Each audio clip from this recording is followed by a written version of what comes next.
Hello students, welcome to another story time. This one's kind of just for fun. Hope you enjoy. Way back in Once Upon a Time as all good stories should start. It was a weekend, and it was a weekend with the weather much like it is right now. It was gonna be beautiful. Now I knew that I was gonna get to do the thing that I love to do in the whole wide world. And I was pretty dang excited about it. So I went home Friday night and went to bed that night, and I was dreaming of that thing that I love to do. And oh, I was excited. And I woke up refreshed on Saturday morning, and I wake up and I stretch a little bit, do my old man stretching and all that good stuff, and the sun was shining and the tank was clean, and the birds were chirping in the background. It was a beautiful day. Well, I was excited, and I walked out our front door and took a big sniff, and I was excited. And I bet you're wondering, what is that thing that Geddes loves to do in the most whole wild world? And that thing that I love to do, I'm sure that some of you share this same affiliation that I do with the most favoritist thing. You're like, Geddes, come on, get on with it. Well, the thing that I love to do most is mow my lawn. Oh yes, it is. It brings such great joy to my heart to be able to work in my yard and mow my lawn. It's a beautiful thing. Now, I must say that I am a little bit of a lawn snob, if you will. In fact, I used to have a lawn mowing business. Not sure if you knew that about me, but yeah, I did. Now, I had my lawn mowing business for two reasons. Now, to be honest, there was only one real main reason. The other reason was just because.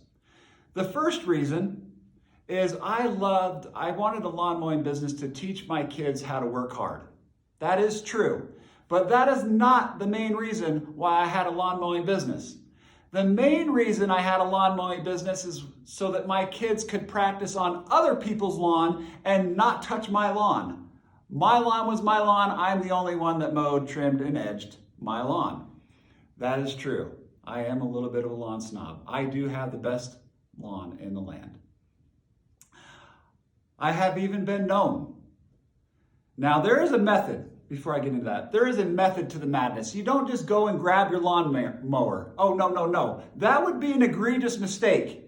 There is a method to be had. You gotta trim it first, because then the lawnmower cleans up all those shavings. You also gotta weed the flower beds and all that kind of stuff, because most of the time you put that in the lawn, and you gotta clean that up with the lawnmower.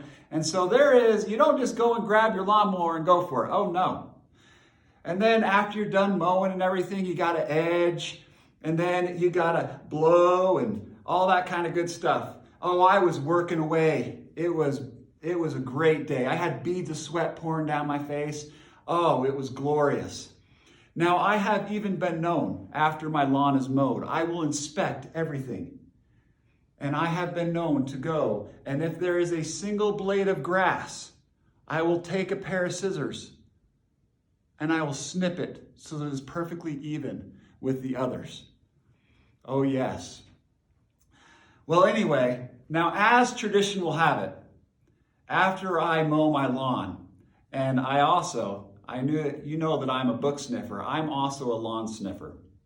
I will breathe in deeply and soak in all the goodness that is before me with the smell of freshly cut grass. Oh, I don't know if some of you share that same joy that I do, but oh, it's a thing. It's a thing. I am a lawn sniffer and a book sniffer. Well, as tradition will have it, I always, when I'm done with my hard work, I will take my lawn chair and my beverage of choice, spring water, and I will walk across the street. Now, across the street rests a pine tree, a big pine tree. And I set my lawn chair underneath that pine tree across the street from our yard, and I will set it up so that I can look and behold the beauty that is before me with my nicely manicured lawn. Sometimes neighbors will either drive by or walk by and they're looking at me and they're like, house over there, he's over there. And I just wave at him like, hey, how's it going? And it's pretty great. It's weird, but it's great. Well, anyway, I was sitting on my lawn chair, enjoying things, just sitting back, relaxing, sipping on that sweet spring water. And the thought came to my head, now that my lawn is perfectly manicured, maybe I should go and manicure the few hairs that I have left on the top of my head. So I went to a great place called Great Clips. Now, Great Clips is only great when you're one of the only people there and you're not having to sit and wait for your hair to be cut. And this day was the ultimate day. It was the perfect day. And I walk in and no one was there. I'm like, dude, I've hit the lottery. Maybe I should go get a lottery ticket or something because this day is the best day. So anyway, I walk in and the young lady greets me there and she says, well, I'm ready for you. So we started walking back. And that's when things started to get a little bit weird. She started looking at me all strange like. And I was like, at first I was like, well, that's no big deal. Maybe she's just trying to get into a groove or something.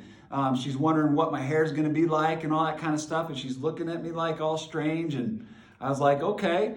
But it started getting a little bit weird and awkward.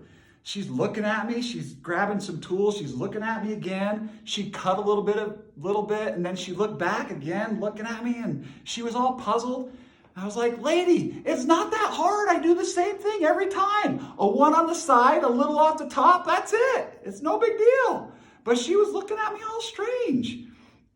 Anyway, all of a sudden, she jumps back and she says, you look like Voldemort. And I'm like, you mean the guy with no nose?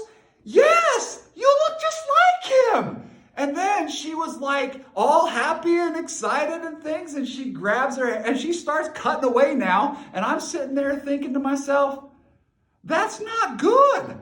Looking like the guys whose names should not be said or something like that. Whatever, the Death Lord or whatever you call him. I was like, that is not good. And so anyway, but she was pretty excited about it. And she was cutting away and had a big grin and smile on her face. And after a while, I could see that she could tell that I wasn't too happy with the idea of looking like this guy. And she steps back again. She's like, no. You look like the guy who plays Voldemort. And I didn't know who that was at the time. So I was like, is that any better? And so anyway, she finishes cutting my hair and we go to the counter and I gave her a tip of meager proportions because I was not excited about looking like the guy Voldemort. And so anyway, I go home and she had ruined my perfect day. And my wife looks at me and she's like, what's wrong? And I'm like, my perfect day was ruined. She's like, what happened? I said, well, the lady cutting my hair said I look like Voldemort. And my wife started laughing and she's like, well, maybe you should go look and see. And so I got on the computer and I looked up some things and I'll let you guys decide.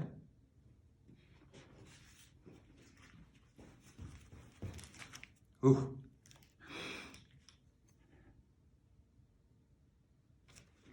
Ooh. Okay.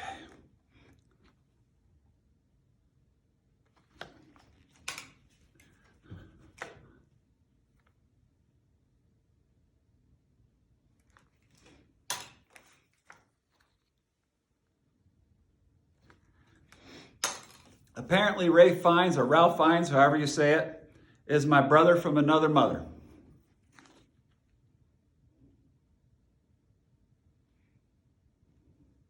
There you go.